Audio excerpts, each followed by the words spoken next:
Hey, welcome to Rotten Skin, a critical lens to skincare. How's it going?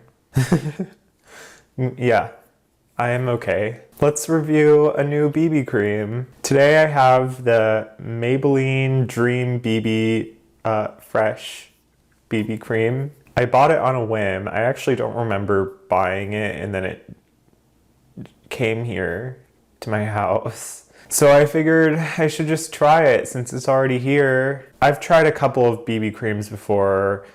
Actually, maybe I've really only tried one, and it was the Australian Gold Botanical, but then I tried a CC cream from Supergoop, and both of them were very similar and uncomfortable to wear, so they were, I'm interested to try this one. You know, it's a fair price, I would say. You get 1 fluid ounce for $8.99, and it comes in a few different shades.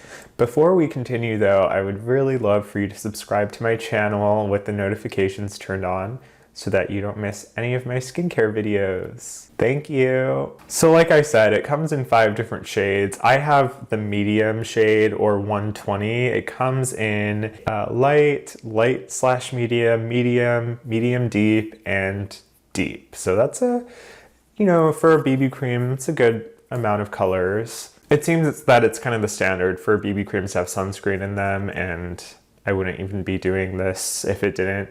So it has SPF 30. It's made with titanium dioxide at a small concentration of 1.15%, which is not a lot of titanium dioxide. I'm not going to comment too much on this because, as we know from sunscreens, the entire formula makes up the sun protection factor, and not just the UV filters, i.e. titanium dioxide. We'll just trust that it is an SPF of 30. Unfortunately, we don't know anything about the PA rating, and as such, it is a broad spectrum sunscreen, so we know it has at least some UVA protection, but to really assure that we have adequate protection, I've put on a Korean sunscreen underneath from B-Lab, the Just Sorry cream. And this is my favorite sunscreen currently because it's pretty matte on the skin and it feels just like a moisturizer. So it's very nice to wear. So I have that on to really assure that I have adequate full broad spectrum coverage. And now I'm going to try this, and of course, the other great thing about BB creams or foundations is that they include iron oxides, a component that can help protect from visible light, which can contribute to hyperpigmentation in certain individuals, especially with darker skin types. And I am certainly familiar with that. So yeah, like, let's just talk about the ingredients, I suppose, and we'll also go over what this 8-in-1 skin perfector looks like, and then I'll actually apply it to the skin. So starting with kind of what it's claiming, it says that it has 8 skin benefits all within one simple step. So that's what they mean by 8-in-1, and that includes blurring imperfections. It says enhances, brightens, adjusts to skin tone, smooths, hydrates, helps protect with SPF 30, and then it has 0% oils and other heavy ingredients. Some of those are things that it can do, and the others are just things that it is. It says to shake well, but it sounds kind of thick.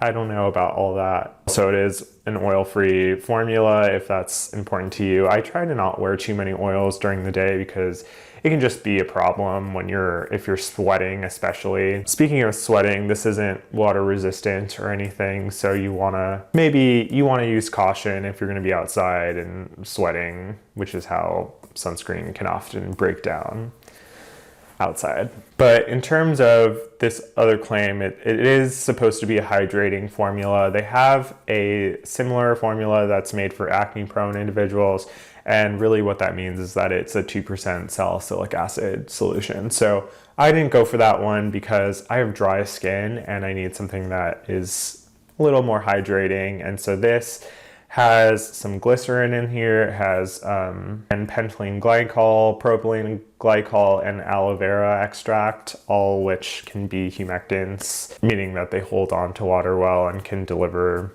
hydration to the skin. The only other interesting ingredient in here is the chamomile flower extract, which can be soothing and also act as an antioxidant as well. That was a quick and easy rundown. Let's just give it a try now. Can you please do me a favor and hit the thumbs up button, please? Thanks. Okay, so we're ready to try it. Where did it go? I'll be right back. Make sure to hit the thumbs up. It was in my pocket. So anyway, let's give it a go. Came out fast. Okay, it seems like it has a semi-watery consistency. Let's give it a go. It does feel somewhat light on the skin. It's not too liquidy either, if that makes sense. So it seems that, you know, it stays in place. It's not moving around a whole bunch, but at the same time, it's not completely dry. Seems decent. Color seems okay for now. We'll see what happens and how much it oxidizes. By the way, this is also fragrance free. I kind of forgot to say that, but it doesn't smell like anything in particular, which is nice.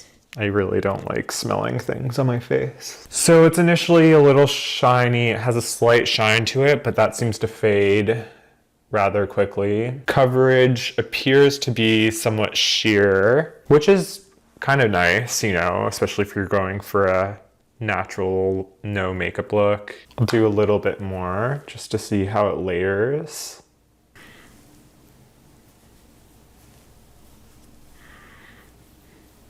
Seems to layer well without any pilling. It's looking good. It's comfortable. It doesn't feel heavy.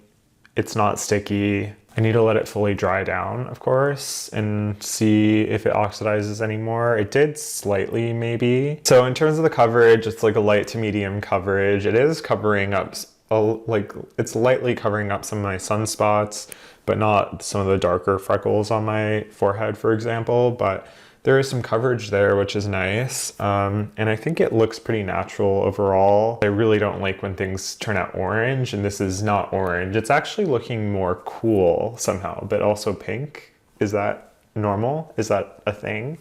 Let me know in the comments. But yeah, I don't have anything really major to complain about here. The only thing was that there was some peeling on my nose, but I think my nose, it's just like peels sometimes from BHAs that I use. Otherwise, on the rest of my face, it looks good and it's not too shiny, which is nice, even though it's like a hydrating formula. Let me turn the light down too so you could see in a lower lighting.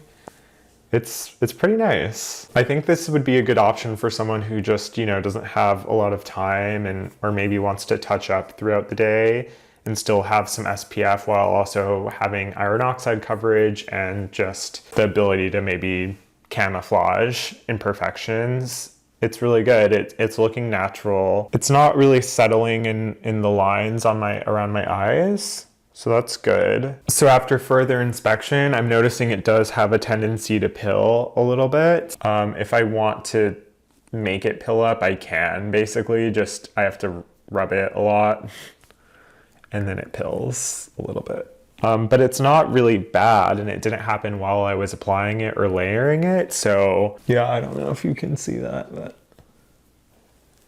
So what I'm gonna have to do is just come back in a little bit and check in and then maybe try to apply another coat and see if it continues to pill or if it's okay. Hey everyone, so I gave it some time to dry down, like 10 minutes, just to make sure it was completely dry and oxidized so I could see the final color, and overall I'm really happy. Probably one of the closest matches I've gotten from a tinted sunscreen or BB cream. It does, like I said, if you want it to pill, it will. If you're just acting normal, it's not going to be a problem probably.